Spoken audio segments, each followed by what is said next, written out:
المولودية. نشوف اللقطة من زاوية أخرى. بدبودة بدون مراقبة وصعود موفق يتمكن من افتتاح باب التسجيل، وهذه ماشي من باب الصدفة. بدبودة معتاد يسجل بهذه الطريقة، معتاد صعود في الكرات الثابتة في الركنيات وفي المخالفات.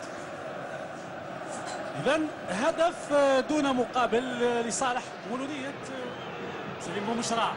خطيرة هذه الكرة، خطيرة الكرة دائما لدراك. الكلمة في الأخير لصالح المولودية ولصالح زيماموش بطريقة جيدة.